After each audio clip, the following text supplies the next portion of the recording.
So hello everyone, welcome at Nimbus learning powered by engineers academy. Dear students, जैसा कि आप सभी लोगों को पता है कि एलआरसी की वैकेंसी आ गई है। निम्बस लर्निंग और इंजीनियर्स अकेडमी की पूरी टीम आप सभी को इस एग्जाम में सफलता दिलाने के लिए दिन रात जुटी हुई है।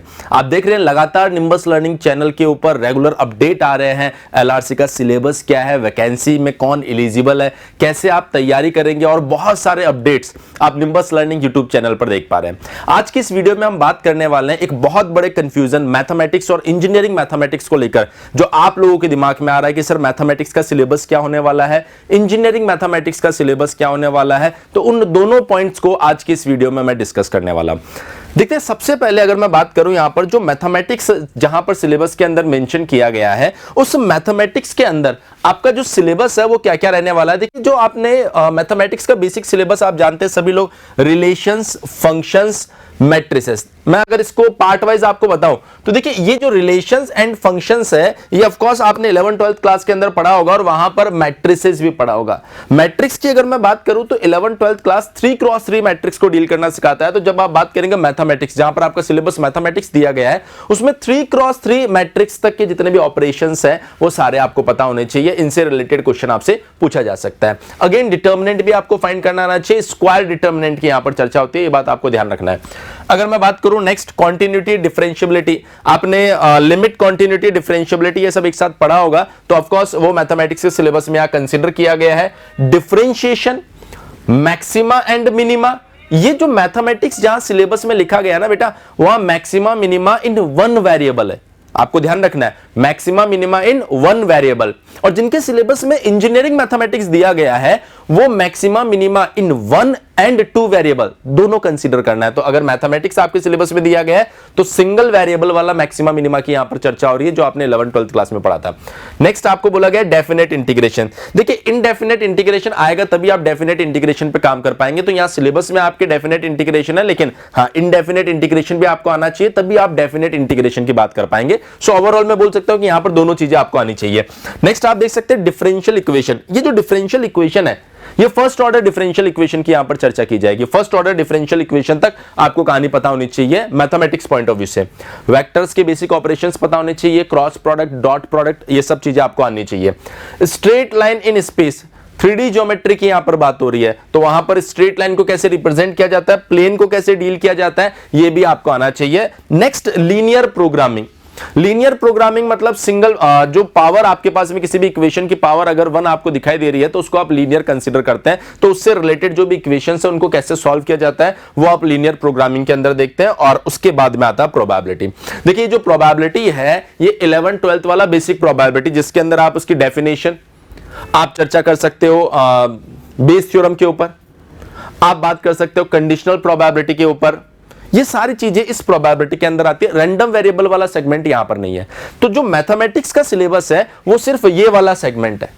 अगर अब मैं बात करूं यहां पर इंजीनियरिंग मैथमेटिक्स, तो बेटा इंजीनियरिंग मैथमेटिक्स की अगर यहां पर चर्चा की जा रही है तो देखिए थोड़ा सा एडवांस पार्ट यहां पर आ गया, जो आपने अपने फर्स्ट ईयर सेकंड ईयर में पढ़ी होगी ना, उस मैथमेटिक्स की अब यहां पर चर्चा हो रही है, जिसमें जो पहला चैप्टर आपको दिखाया गया है वो लीनियर अलजेब्रा। इस लीनियर अलजेब्रा में हमें क्या पढ़ना होता है, इसमें आपको मैट्रिसेस के बारे में पढ़ना पड़ेगा, इसमें आपको रैंक ऑफ मैट्रिक्स के बारे में पढ़ना पड़ेगा, अगेन इसमें आपको डिटर्मिनेंट भी पढ़ना पड़ेगा, इसके अंदर आपको रैंक ऑफ मैट्रिक्स भी पता होना चाहिए। रैंक ऑफ मैट्रिक्स के बाद में आपको सॉल्यूशन ऑफ साइमल्टेनियस इक्वेशन पता होना चाहिए, आइगन वैल्यू, आइगन वेक्टर पता होना चाहिए। ये सब कुछ लीनियर अलजेब्रा के अंदर आता है। उसके बाद में जो सेकंड चैप्टर आपको दिया गया है कैलकुलस। कैलकुलस की अगर मैं बात करूं तो यहां पर आपके पास में again limit, continuity, differentiability in one variable as well as two variable, दोनों में आपको आना चाहिए।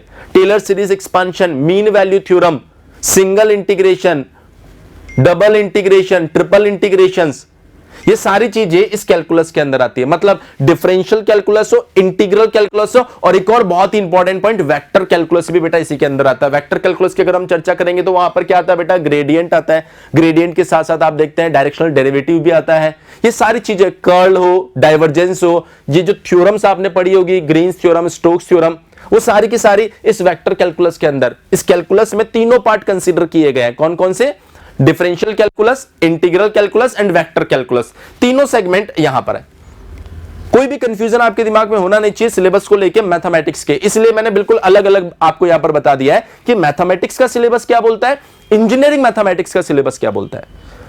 तीसरा चैप्टर अगर आप देखेंगे वेक्टर कैलकुलस, इस कैलकुलस से इसको मैंने जानबूझ के यहां पर अलग भी मेंशन कर दिया। क्लियर है? तो ये वेक्टर कैलकुलस इसी का एक सेगमेंट है।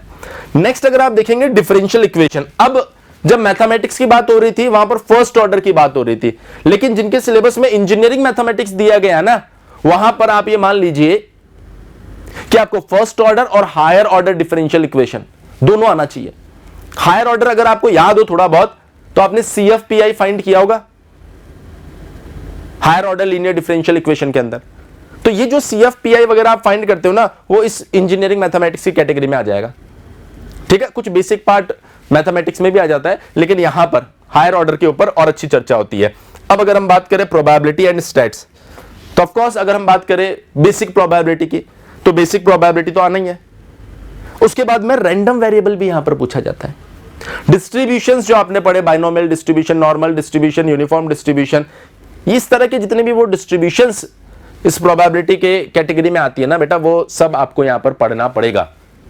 Mean, median, mode, regression analysis, वो सारी चीजें आपको इस प्रोबेबिलिटी और स्टैटिस्टिक्स के केस में पढ़ना पड़ेगा। और लास्ट आप देख रहे हैं लीनियर प्रोग्रामिंग प्रॉब्लम।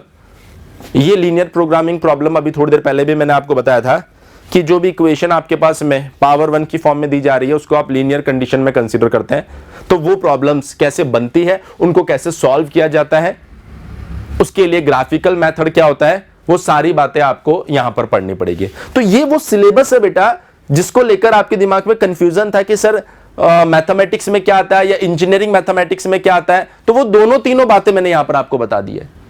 अब अगर मैं बात करूं कि सर कैसे तैयारी करेंगे, LRC कैसे क्रैक कर सकते हैं, निम्बस ने एक बड़ा अच्छा कैंपेन चलाया तैयारी LRC की, तो कैसे LRC की तैयारी बेहतर हो सकती है, तो मैं बता देता हूं 18 अप्रैल से बेटा, 18 अप्रैल से वो स्टूडेंट्स जो पटना में हैं उन सभी के लिए ऑफलाइन बैचेस वहां पर अनाउंस कर दिए गए। 18 अप्रैल से वहां पर विनय Dhakre sir and Kanhaiya sir दोनों के दोनों ऑफलाइन बैच स्टार्ट कर रहे हैं, और वो बच्चे जो ऑफलाइन क्लास कर सकते हैं मैं उनको जरूर सजेस्ट करूंगा कि वो पटना सेंटर पर जाएं और वहां पर ऑफलाइन के मजे लीजिए और देखिए किस तरीके से डेडिकेटेडली LRC की तैयारी करवाई जा रही है। डिग्री वाले बच्चों को अलग, डिप्लोमा वाले बच्चों को अलग। यह बात आपको समझ लेनी है कि इस बार LRC आपको क्रैक करना ही है, लेकिन वो स्टूडेंट्स जो पटना सेंटर पर ऑफलाइन नहीं पहुंच सकते उनको भी निराश होने की जरूरत नहीं है, क्योंकि निम्बस लर्निंग उनके लिए लेकर आ रहा है ऑनलाइन बैच।